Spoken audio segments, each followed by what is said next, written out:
ಜೈ ಭೀಮ್.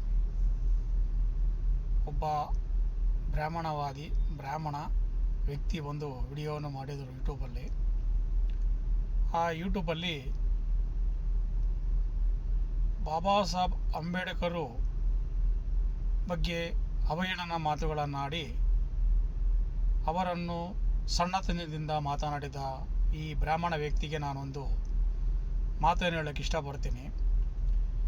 ಇವರ ಧರ್ಮದ ಹೆಣ್ಣು ಮಕ್ಕಳು ಅಡುಗೆ ಮನೆಗೆ ಸೀಮಿತವಾದಂಥ ಹೆಣ್ಣು ಮಕ್ಕಳನ್ನು ಬಾಲ್ಯ ವಿವಾಹಗಳು ಮಾಡಿ ಆ ಮಕ್ಕಳನ್ನು ವಿಧವೆಯರಾದರೆ ತಲೆ ಕೂದಲನ್ನು ಬೋಡಿಸಿ ಅವರಿಗೆ ಬಿಳೆ ಬಟ್ಟೆಯನ್ನು ಸುತ್ತಿ ಕತ್ತಲ ಕೋಣೆಯಲ್ಲಿ ಕೊಳಿಸಿದಂಥ ಈ ಬ್ರಾಹ್ಮಣ ಧರ್ಮದವರು ಈ ದಿನ ಅದೇ ಬ್ರಾಹ್ಮಣ ಹೆಣ್ಣು ಮಕ್ಕಳು ದೇಶದಲ್ಲಿ ಉನ್ನತ ಸ್ಥಾನಗಳನ್ನು ಪಡೆದು ಉನ್ನತ ವಿದ್ಯಾಭ್ಯಾಸವನ್ನು ಪಡೆದು ಈ ದೇಶದಲ್ಲಿ ಸ್ವಾಭಿಮಾನದಿಂದ ಬದುಕ್ತಾ ಇದ್ದಾರೆ ಅಂದರೆ ಅದಕ್ಕೆ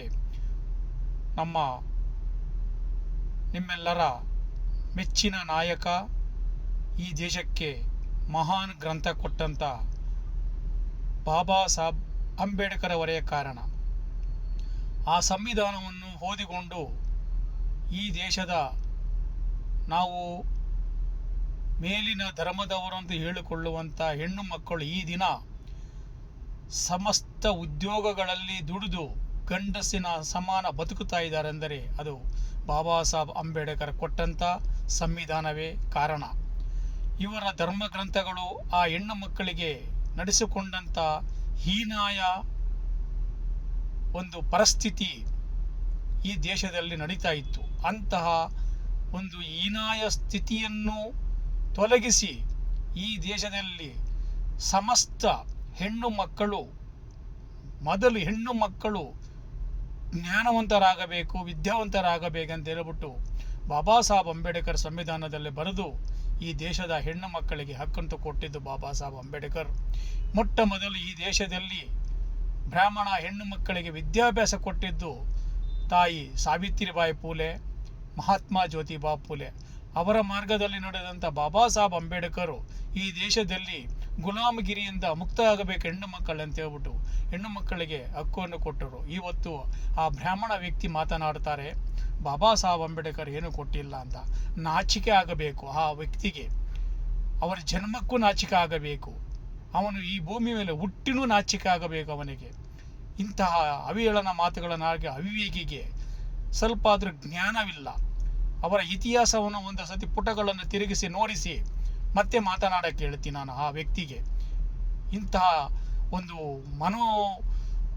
ಧರ್ಮ ಇರುವಂಥ ವ್ಯಕ್ತಿಗಳಿರುವುದಕ್ಕೋಸ್ಕರ ಈ ದೇಶದಲ್ಲಿ ನಾವು ಶತಮಾನಗಳಿಂದ ಗುಲಾಮರಾಗಿಯೇ ಬದುಕಿದ್ದೀರಿ.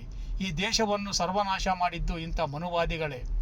ಈ ದೇಶವನ್ನು ಪರಕೀಯರಿಗೆ ಕೊಟ್ಟಿದ್ದು ಇಂಥ ಮನುವಾದಿಗಳೇ. ರಾಜಕಾಲದಲ್ಲೂ ಕೂಡ ರಾಜರುಗಳನ್ನು ಹೀನಾಯವಾಗಿ ಸೋಲಿಸಿ ಅವರನ್ನು ಗುಲಾಮರನ್ನಾಗಿ ಮಾಡಿದೆ ಇಂಥ ಮನುವಾದಿಗಳು. ದಯವಿಟ್ಟು ಇದನ್ನು ಇತಿಹಾಸದ ಪುಸ್ತಕಗಳನ್ನು ತಿರುಗಿಸಿ ನೋಡಿ, ಯಾರು ಸತ್ಯ ಹೇಳುತ್ತಾರೆ ಯಾರು ಸುಳ್ಳು ಹೇಳುತ್ತಾರೆ ಎಂಬುದನ್ನು ಇತಿಹಾಸ ಓದಿದರೆ ತಿಳಿಯುತ್ತದೆ. ಅದಕ್ಕೆ ಬಾಬಾ ಸಾಹೇಬ್ ಅಂಬೇಡ್ಕರ್ ಒಂದು ಮಾತು ಹೇಳಿದ್ದಾರೆ, ಇತಿಹಾಸ ಓದದವನು ಇತಿಹಾಸ ಸೃಷ್ಟಿಸಲಾರ ಅಂತ. ಅದೇ ಥರ ಈ ವ್ಯಕ್ತಿಗೆ ಇತಿಹಾಸದ ಗಂಧವೇ ಗೊತ್ತಿಲ್ಲ, ಬಾಯಿಗೆ ಬಂದಾಗೆ ಮಾತನಾಡುವುದು ಸರಿಯಲ್ಲ. ಇದು ಈ ದೇಶದ ಸಮಸ್ತ ಹೆಣ್ಣು ಮಕ್ಕಳು ಹಾಗೂ ವಿದ್ಯಾವಂತರು ಜ್ಞಾನವಂತರು ಈ ದಿವಸ ಸರ್ವರ ಸಮಾನ ಬದುಕ್ತಾ ಇದ್ದಾರೆ ಅಂದರೆ ಅದು ಬಾಬಾ ಸಾಹೇಬ್ ಅಂಬೇಡ್ಕರ್ ಕೊಟ್ಟಂಥ ಸಂವಿಧಾನವೇ ಹೊರತು ಯಾವುದೇ ಧರ್ಮ ಗ್ರಂಥಗಳು ಈ ದೇಶದ ನಾಗರಿಕರು ಬದುಕುವುದಕ್ಕೆ ಯಾವುದೇ ಹಕ್ಕುಗಳನ್ನು ಕೊಟ್ಟಿಲ್ಲ ಅಂತ ಹೇಳಲಿಕ್ಕೆ ನಾನು ಹೆಮ್ಮೆಯಿಂದ ಹೇಳ್ತೇನೆ. ಜೈ ಭೀಮ್, ಜೈ ಬುದ್ಧಾಯ, ಜೈ ಬಸವಣ್ಣ, ಜೈ ಜೈ ಭೀಮ್.